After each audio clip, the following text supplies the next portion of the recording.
Sud Radio 10h midi, Valérie Expert. Et comme tous les vendredis, notre libraire chéri, ça rime, tiens, je fais des vers, je fais des haïkus c'est tellement... maintenant. Notre libraire chéri le vendredi, Gérard Collard, bonjour. Bonjour, libraire madame. à Saint-Maur, c'est la Griffe Noire, ravi de vous voir. Plein de parutions en poche, on va en reparler. Mais vous, je crois que vous n'avez pas un chouchou, là Mais si, j'ai mon petit chouchou, mais le vôtre aussi, vous l'aimez bien, mais vous ne l'avez pas encore lu, Jean-Philippe Blondel. Bah si, j'ai commencé. Vous l'avez commencé, on là, retrouve... il est en train de partir, il est en voyage en Amérique du Sud avec sa meuf et tout. Voilà, un si petit monde, Jean-Philippe Blondel chez Buchet-Chastel. Alors, peut-être que vous devriez lire La Grande Escapade qui vient de paraître en poche. On vous en a parlé la semaine dernière. C'est tout un univers, Jean-Philippe Blondel. C'est toujours un plaisir de le retrouver parce qu'on retrouve toujours cette plume à la fois douce, acide, intime. Il parle de nous, il parle de la France, il parle de... Comme on parlerait. Voilà, comme on parlerait, et avec des personnages auxquels vous vous attachez. Il a ce talent de faire que chacun des personnages, il y en a pas mal, vous les identifiez très bien et vous rentrez dans ce groupe scolaire. Denis Diderot, ça se passe cette fois-ci dans les années 80. Donc, il peint le portrait d'une époque, la chute du mur, le sida, etc. Et puis, c'est l'histoire de ce petit monde. Il y a des histoires d'amour, il y a des histoires... Le héros, il est touchant. Oui. Non, il est un peu maladroit. Ouais. Écoutez, j'ai pas envie de vous en dire plus, mais je pense que si vous n'avez pas lu Jean-Philippe Blondel, il faut absolument que vous le lisiez. Ouais. Et celui-ci, achetez le poche d'abord, et puis après, ça s'appelle La Grande Escapade, et puis celui-ci pour les fans, parce qu'il y en a. Un si petit monde, ça fait référence un petit peu à David Lodge. Il y avait eu ce livre qui s'appelait Un si petit monde. Ça se passe dans le milieu scolaire, et je pense que si vous avez vécu ces années 80, vous vous y retrouverez. Vous retrouverez... je répète à chaque fois cette phrase du grand génie Gérard Collard, c'est il parle avec légèreté des choses graves. Alors, il n'y a pas que des choses graves dedans, mais il y a une petite musique, il y a un ton, il y a quelque chose qui nous touche. Il faut avoir beaucoup de talent pour... Absolument. Pour raconter le quotidien sans qu'il y ait de meurtre, sans qu'il y ait de maladies, sans qu'il y ait de choses. C'est le quotidien et on est bien dans ces livres. On est bien dans les livres de Jean-Philippe Blondel. Et c'est comme s'il lisait dans nos âmes. Il est là, c'est exactement ce qu'on essaye de pas dire ou qu'on montre pas. Et lui, il y va. Au cœur et des femmes. Il a une façon sur la psychologie féminine. Il a dû être femme dans une autre vie. Et pourtant, il ne devrait pas écrire sur les femmes puisqu'il n'est pas une femme. voilà, selon la théorie nouvelle. Allez-y, c'est un auteur qu'on aime énormément avec Gérard et il a besoin d'être aidé.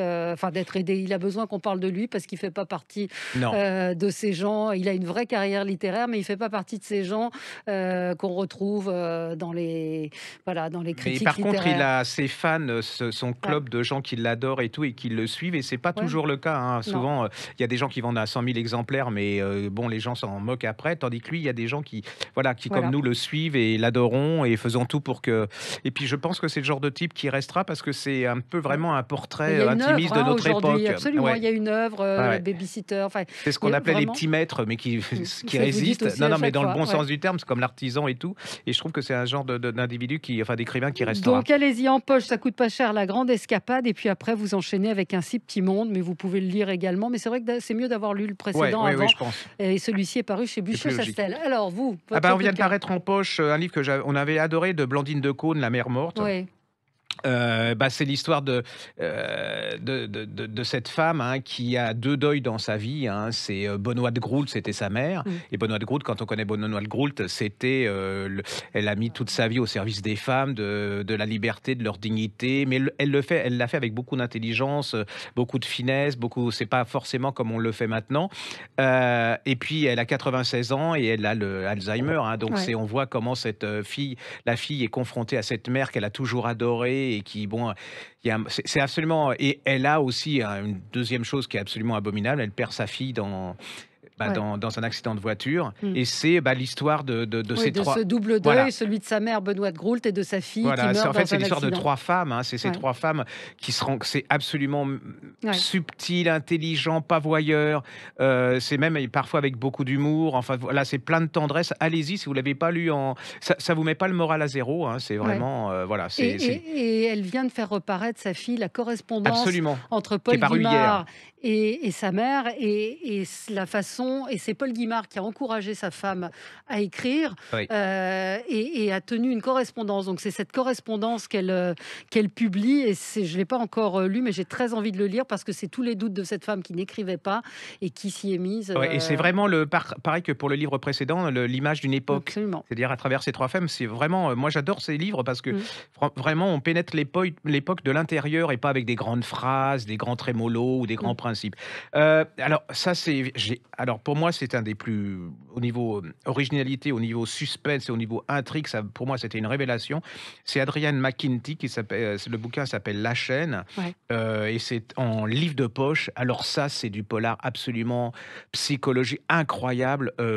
C'est irrésistible, hein. C'est l'histoire d'une femme qui n'a pas forcément beaucoup d'argent et qui est Oui, malade, j'avais lu. hein. On lui a annoncé qu'elle avait une grave maladie. Elle a une fille. Et là, on kidnappe sa fille. Alors vous me dites juste cela, rien Ouais. de rien. Ouais, On très lui demande classique, on lui classique. demande une rançon. Alors c'est très compliqué, hein, pour avoir l'argent, mais surtout on lui demande de refaire la même chose, c'est-à-dire de kidnapper elle-même une autre fille. Et c'est comme ça, c'est la chaîne. Vous savez, chacun Ouais, chacun doit doit Ouais, kidnapper absolument. pour pouvoir sauver son enfant. C'est absolument incroyable. C'est une fois que vous êtes dedans, le gars, il a une manière de raconter, d'avoir trouvé cette intrigue. Pour moi, c'est un des livres qui m'a le plus vraiment envoûté, marqué. Et je Oui, lis c'est un des livre tas. dont on se souvient. Oui, j'ai lu des tas de polars et franchement, là, c'est un de ceux dont on se souvient. Alors, ça s'appelle La chaîne, et l'auteur C'est Adrienne McCarthy. McCarthy, Et c'est pareil, voilà, et en, c'est en livre de poche. en livre de poche. Après, dans Alors, vos il y a un autre découvertes. livre, je ne l'ai pas là, mais qui, pour moi, est un des beaux romans de ces dernières années. C'est Pierre Jarawan. Ça s'appelle Tant qu'il y aura des cèdres, en livre de poche. Et c'est l'histoire d'un jeune garçon. Alors lui, il vit à Berlin. Ses parents sont libanais. Ils ont fui le Liban. Il se retrouve à Berlin. Alors il raconte comment. Bon, il se retrouve relativement bien à Berlin, hein, mais le problème, c'est que le père disparaît tout d'un coup. Il est tout jeune, ça le traumatise, on ne sait pas pourquoi. Il va rejoindre le Liban pour essayer de retrouver ce père. Et c'est absolument, c'est le Liban, la sensualité, Ouais. toute l'histoire politique du Liban à travers ce père, ce secret. Pourquoi a-t-il disparu? C'est une pure merveille. Et je vous reparlerai du prochain qui vient de paraître, qui est absolument merveilleux aussi. C'est un Donc, ça très beau livre. s'appelle Tant qu'il y aura des cèdres. L'auteur s'appelle Pierre Jarawan, Pierre et c'est en Jarawan. livre de poche. Pareil. Alors là, on passe à un autre format. Non, on Non. va continuer sur Walter Tevis, Le jeu de la dame. Vous Ah savez, oui. c'est chez c'est- Gallmeister, c'est le fameux, Absolument. la fameuse série chez Netflix qui a fait adorer Qui est les échecs à cartonné, plein de gens. absolument. Et c'est l'histoire d'une jeune fille, hein, d'une petite fille. Elle meurt, elle est orpheline, elle est dans un orphelinat. Et là, elle va découvrir, grâce à un Un monsieur, gardien, oui, un gardien. ouais, un qui est gardien là, dans la cave et tout, elle va découvrir les échecs. Et là, elle est génie. C'est un génie des mais échecs. ouais, mais c'est aussi une époque, c'est le rapport c'est la guerre froide, hein, entre la Russie, et c'est la guerre par rapport à travers les échecs, et comment c'est le trajet de cette jeune femme. Alors il y a la drogue, il y a l'alcool, il y a aussi beaucoup de tendresse. C'est comment elle va gagner tout. Hmm. Et c'est un monde de femmes contre un monde d'hommes, hein, Ouais. c'est-à-dire qu'elle va gagner contre les hommes parce que les échecs, c'est Et on n'est pas déçu en lisant le Bah livre non, pas du tout. quand on a Bah vu non, la parce série, que c'est ça la que question, j'ai voilà. été vérifié. Et en fin de compte, c'est très, très, très bien. Et le livre le film a été tiré du livre, hein. C'est pas le contraire. Voilà. Et On a encore. Oui, allez-y. Allez-y. Un monsieur que j'adorais, j'ai pas dit que du bien de ce monsieur, hein. C'est Jean d'Ormesson, Des messages portés par les nuages. C'est des lettres à des amis, c'est la collection bouquins. Et là, c'est sa fille qui, avec un autre Élisabeth Ormesson, monsieur, ouais. qui a récupéré les lettres pour donner un espèce d'autobiographie, mais en creux. Vous savez, c'est pas forcément. Et j'adore ce type, c'est un faux cul, par moments, on le sent. Il a cet art de flatter les gens, mais c'est plein d'ironie, plein de cynisme. Il y a plein de. Mais c'est quelqu'un qui écoutait les autres, hein, puis il a des périodes aussi, il raconte qu'il ne fait rien, il dit « je passais le temps qui passe Ouais. ». Et alors il dit des Monsieur choses qui sur est- Jean Edernalier qui sont absolument incroyables. Il lui dit « vous êtes le Mr. Hyde des médias, mais vous êtes surtout un enchanteur pourrissant ». Je veux dire, moi on me dit ça, mais il le flatte, hein, et l'autre Ouais, il ouais, est c'était- c'est très absolument... content. Ah oui, allez-y, c'est en plus une histoire intellectuelle Ouais. de ce siècle, puis de ce type, Et vous les savez, il a une échanges qu'il culture a pu, incroyable, ouais. hein, nous à C'était côté, on est un des monsieur, rigolos, hein. Ouais, on est des C'est petits rigolos. incroyable. Donc, donc c'est Ça Jean s'appelle d'Ormesson. Jean d'Ormesson, Des messages. Alors attendez. Des messages portés par les nuages, c'est chez Bouquin. Très bien. Voilà. On a Oh, encore, allez-y.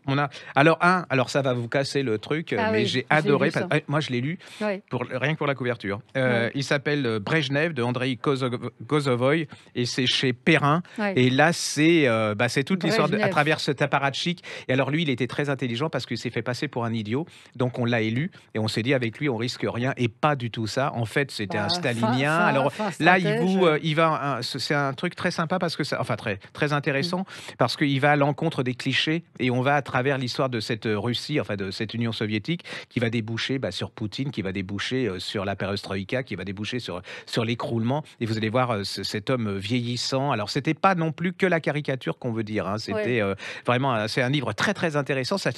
Et puis ça va finir, c'était tellement Ça, c'est vraiment. déliquescent que ça Ouais. va finir sur Tchernobyl, le laisser aller partout. Oui, Euh, là aussi, ça décrit un pays, ça décrit. Ça Ouais, décrit un pays ouais. en décomposition et un système qui va s'autodétruire, hein. Et Et la c'est vraiment. couverture est très belle, hein, en Ah, tout puis c'est cas. fabuleux, Moi, j'ai franchement. J'ai adoré ce bouquin. Et, C'est paru chez Perrin. et, Brejnev, l'anti-héros. et Voilà. ça vous explique un peu la Russie enfin, pourquoi on est arrivé à la perestroïka et pourquoi Poutine et pourquoi il a essayé de redonner comment dire, une espèce de vision nationale à la Russie. C'est extrêmement bien fait. C'est lisible, hein, parce que si Oui. j'ai compris, c'est ce que je dis, c'est que tout le monde peut comprendre. Et voilà, c'est cet art d'avoir les autres, hein. C'est-à-dire Ouais. qu'ils sont faits tout savoir et il les a eu vraiment très bien. Donc, c'est Andrei Kozovoy qui est l'auteur de plusieurs ouvrages Ouais, ouais. qui est un Alors, c'est le premier spécialiste. que j'ai lu de lui, hein, mais Brejnev, c'était. l'anti-héros, et c'est paru chez Perrin Biographie. Ouais, et alors moi, je voulais vous parler avant de Jeannine Boissard. Jeannine Boissard, qui est une romancière, fleuve, elle a une œuvre Très colossale, populaire, hein, très ouais. très populaire. On parle pas de ces gens populaires. Non, c'est très mal Son vu, hein. dernier livre vient de paraître, ça s'appelle Rose de sang, Rose d'ouessant. Je ne l'ai pas lu, mais je trouve qu'il faut signaler ces auteurs populaires. C'est paru chez Fayard. Elle a plus de 40 ouvrages qui à chaque fois sont des succès. Elle fait son chemin sans que personne n'en parle réellement. La grande critique trouve que Ben, c'est peut-être pas assez chic, sauf que voilà, c'est une auteure populaire qui raconte souvent des histoires d'amour. Là, c'est l'histoire d'Astrid, qui est dessinatrice de bande dessinée, qui vient s'installer dans une maison en Bretagne. Elle retrouve Erwan, son amour d'adolescence. Et puis sur leur amour, il y a Marthe, la gouvernante, l'ancienne gouvernante, qui a décidé de les séparer. Donc voilà, ouais. moi je trouve que c'est bien. Mais c'est un peu l'ancêtre des feel-good de maintenant, hein. Toutes les filles Absolument. comme Grimaldi, des gens comme ça, en fait, elle était précurseur. Et ben voilà, donc Jeannine Boissard, c'est chez Fayard, son dernier livre. On se demande souvent, on veut offrir des livres à des amis, Ah ouais. et ce sont des livres qui sont faciles à lire, plaisants, Très comme vous agréable. dites, du feel good. Ouais. Donc Jeannine Boissard, Rose de sang, Rose d'ouessant, c'est chez Fayard. Ben voilà, c'est À fini. bientôt.